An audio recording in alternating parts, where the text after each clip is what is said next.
U.S. Secretary of State Mike Pompeo plans to designate Yemen's Iranian-aligned Houthi rebels a terrorist organization. Pompeo says Congress will be notified of the decision sometime today. Houthi officials say they have the right to respond to the designation issued by the Trump administration. But some international groups are already calling on President-elect Biden to handle the situation immediately. They fear the move could significantly impact peace negotiations in the region. UN Secretary General Antonio Guterres has cautioned the U.S. against making the designation, warning the move could worsen the famine in Yemen. Today, the Biden administration officially lifted the designation of the Iranian-backed Houthis in Yemen as a global terrorist organization. That announcement comes within a larger review of the U.S. relationship with Saudi Arabia, which has waged a 6-year campaign against the Houthis. It is one of the most significant foreign policy shifts yet of the Biden administration.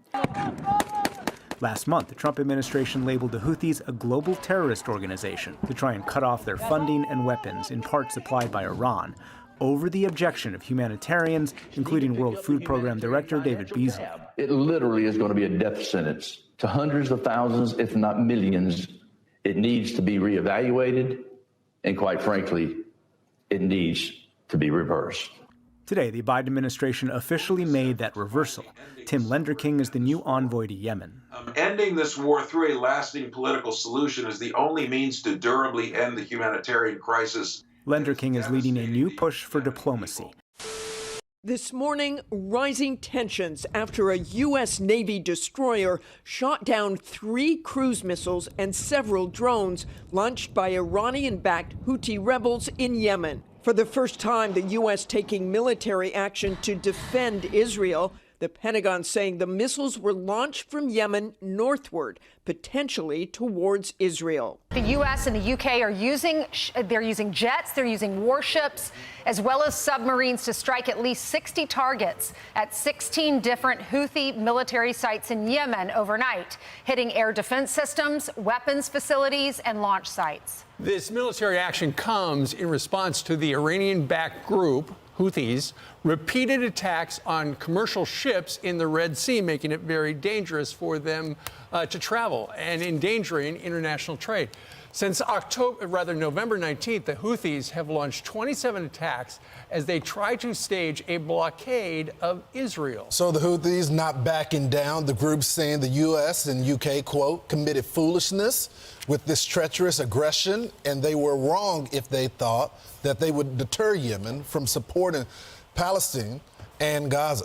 President Biden saying, quote, we will not hesitate to direct further measures to protect our people and the free flow of international commerce as necessary. I want to start with this breaking news. We got this in earlier this afternoon from Fox News White House correspondent Jackie Heinrich. She says this: sources tell Fox the Biden administration is expected to redesignate the Houthis as a terrorist organization after they were formally removed the group from the FTO list back in 2021. Officials have not yet said if the group will be placed under the same designation, but sources tell Fox there are a number of sanctions options that can be used in lieu of a formal FTO finding. Now, FTO is Foreign Terrorist Organization. That finding can take a very long time to complete. The Biden administration said late last year it was reconsidering its decision to remove the Houthis from the FTO list after repeated attacks on vessels transiting the Red Sea here, Hal. So